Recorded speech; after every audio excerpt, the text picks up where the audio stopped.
Hello everyone, welcome to Ganitam academy. तो हमारी जो सीरीज़ कंटिन्यू है लीनियर अलजेब्रा के, हम क्या कर रहे हैं, प्रीवियस ईयर क्वेश्चन कर रहे हैं। महाराष्ट्र से 2026 की जो एग्ज़ाम है वो हमारा टारगेट है। तो आज हमारे सेशन का पार्ट 5 होने वाला है। 4 पार्ट ऑलरेडी अपलोड हो चुके हैं, तो आप जल्दी से जल्दी क्या है पुराने पार्ट भी देख लीजिए। क्वेश्चन क्या गिवन है हमें, the following system of equation. हमें तीन इक्वेशन दी है, लीनियर इक्वेशन, और इस सिस्टम के बारे में पूछा है कि ये सिस्टम कंसिस्टेंट है या नहीं, है ना, कंसिस्टेंट है और नॉट कंसिस्टेंट है, और इसके टाइप्स ऑफ सॉल्यूशन क्या होंगे। तो देखिए, सबसे पहले system consistent, inconsistent, types of solution कैसे पहचाने जाते हैं वो एक चार्ट से हम समझते हैं। हमारे पास दो तरह के सिस्टम होते हैं। एक होता है ए एक्स बराबर 0, जो होता है homogeneous system of linear equation, यानी आरएचएस में हमारे पास 0 वेक्टर होता है।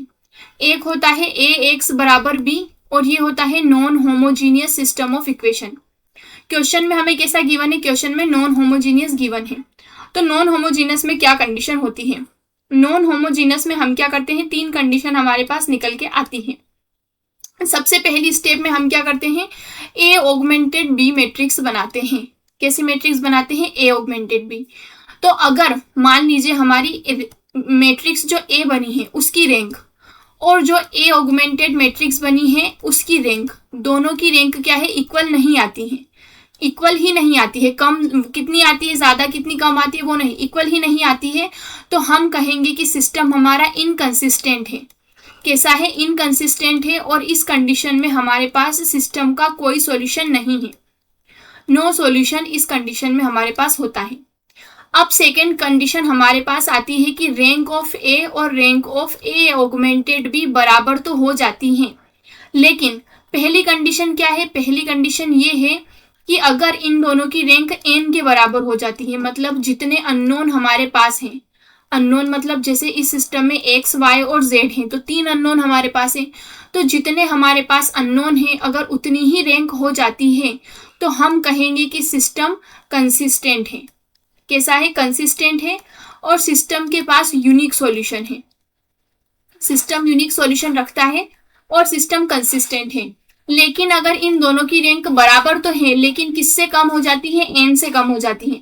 मान लीजिए हमारे पास x, y, z 3 वेरिएबल है, 3 अननोन्स हैं, और इनकी रैंक 2 निकल के आ गई। कितनी निकल के आ गई, 2 आ गई। दोनों की ही रैंक बराबर तो है लेकिन 3 से कम है, मतलब नंबर ऑफ वेरिएबल से कम है। तो इस कंडीशन में भी सिस्टम तो कंसिस्टेंट होगा ही सही, लेकिन अब की बार हमारे पास कितने सॉल्यूशन होंगे, इनफाइनाइटली मेनी सॉल्यूशन हमारे पास बन जाएंगे। इनफाइनाइटली मेनी सॉल्यूशन, यानी कि हमारे पास नॉन होमोजीनियस में इनकंसिस्टेंट होने का एक ही कंडीशन है कि दोनों की रैंक बराबर ना हो, और दोनों की रैंक अगर बराबर होती है ए की और ए ऑगमेंटेड बी की, तो सिस्टम कंसिस्टेंट तो होता है, बट टाइप ऑफ सॉल्यूशन हमारा वेरी करता है अकॉर्डिंग टू रैंक।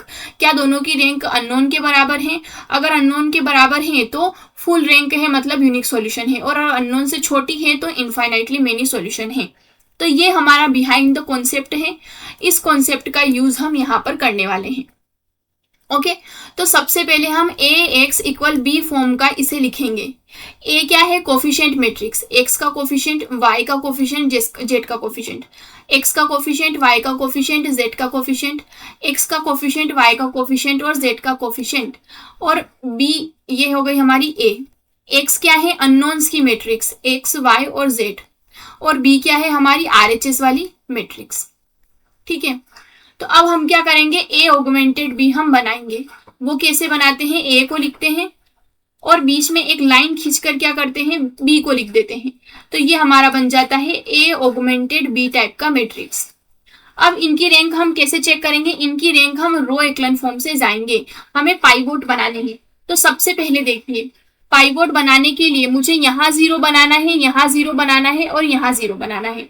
तो पहले नंबर पर 0 बनेंगे। कैसे बनेंगे, मैं R2 को क्या करूंगी, इंटरचेंज करूंगी। कैसे इंटरचेंज करूंगी, R1 में से R2 को माइनस कर देती हूँ, और R3 को कैसे इंटरचेंज करेंगे, हम R1 और R3 को प्लस कर देंगे, है ना। तो 1 में से 1 जाएगा, 0 हो जाएगा, और 1 + 1 0 हो जाएगा।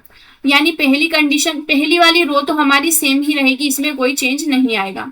दूसरी रो को ध्यान से देखिए, मैं R1 में से R2 को माइनस कर रही हूँ, 1 में से 1 जाएगा 0, 0 में से 1 माइनस होगा तो कितना बचेगा, प्लस का 1 बचेगा, और 1 में से 1 माइनस होगा तो 2 बचेगा। तो 0, 1 और 2 होगा, साथ ही साथ 3 में से 1 जाएगा तो हमारे पास 2 बचेगा। अब R3 में क्या चेंजेस है, R1 और R3 को जोड़ना है, तो ये 0 हो जाएगा, ये 1 हो जाएगा, ये 1 हो जाएगा और ये 4 हो जाएगा। ठीक है, ये हो जाएगा 0, 1, 1 और 4 हो जाएगा। ये हमने कर लिया है। अब हमें यहाँ पर 0 बनाना है, तो यहाँ पर 0 बनाने के लिए मैं क्या करूंगी, R3 में से R2 को या फिर R2 में से R3 को माइनस कर दूंगी, R2 में से R3 को मैं माइनस कर दूंगी। ये मैंने R3 में क्या करा है, चेंज करा है। तो यहाँ से 1, 0, 1 एज इट इज, 3 भी एज इट इज, R2 में अभी कोई चेंज नहीं होगा। अब देखिए 1 में से 1 जाएगा 0, 2 में से 1 जाएगा 1 और 2 में से 4 जाएगा तो नेगेटिव का 2 आएगा। बस ये यहाँ हमारा काम खत्म हो चुका है क्योंकि हमने पाइवोट बना लिए हैं। तो अब ये जो मैट्रिक्स है ये ए मैट्रिक्स है। ठीक है, कितने क्रॉस कितने की है, 3 क्रॉस 3 की। लेकिन ये पूरी जो मैट्रिक्स बनी है 3 रो और 4 कॉलम वाली, ये मैट्रिक्स क्या बनी है, ए ऑगमेंटेड बी बनी है।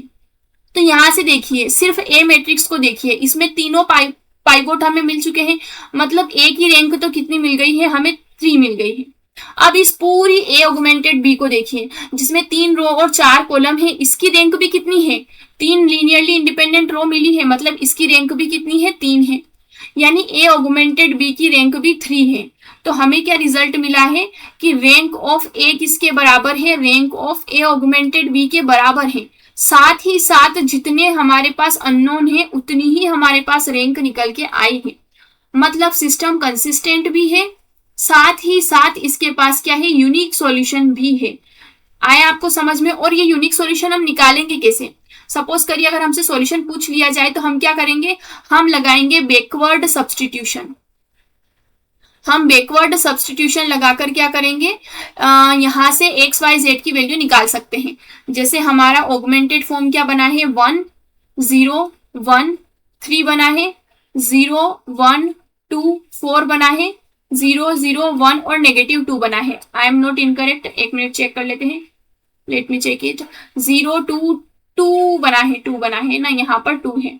ठीक है, ये हमारे पास बन के आया है। अब हम क्या करने वाले हैं, अगर हम बैकवर्ड सब्स्टिट्यूशन से निकालते हैं तो इस आखिरी वाली रो किसके लिए होती है, जेड के लिए। तो यहाँ जेड का मल्टीप्लाई करेंगे, जेड की वैल्यू कितनी आएगी, -2 आएगी। यहाँ किसका मल्टीप्लाई करेंगे, y और z का, यानी कि y प्लस 2z किसके बराबर है, 2 के बराबर है, जिसमें z की वैल्यू तो पहले से ही 2 है। तो y माइनस 4 इक्वल 2 है, तो y की वैल्यू यहाँ से कितनी मिलेगी, 6 मिलेगी। साथ ही साथ अब फिर बैकवर्ड फर्स्ट रो में रखेंगे x y z, यानी कि x प्लस 0 प्लस z बराबर किसके हैं, 3 के। तो x बराबर 3 माइनस z है और z की वैल्यू कितनी है, माइनस का 2 है, तो 3 और 2 कितना हो जाएगा, 5 हो जाएगा। यानी हमें x y z की वैल्यू भी मिल चुकी है और हम ये भी देख पाए हैं कि सिस्टम कंसिस्टेंट है और इसके पास कैसा सॉल्यूशन है, यूनिक सॉल्यूशन है। तो consistent with unique solution, option number B हमारा करेक्ट होगा। और साथ ही साथ x की वैल्यू कितनी आई है, हमारी 5 आई है, y की वैल्यू 6 आई है और z की वैल्यू -2 आई है। ये भी हमने देख लिया है। ओके, तो ये था हमारा आज का क्वेश्चन। आई होप आपको समझ में आया होगा। इसी तरह के जितने भी रिमेनिंग क्वेश्चन है हम सभी अपने जो है इस कंटिन्यू सीरीज में करने वाले हैं, तो आप हमारे साथ जुड़ जाइए और प्लीज ज्यादा से ज्यादा चैनल को सपोर्ट करिए। Thank you.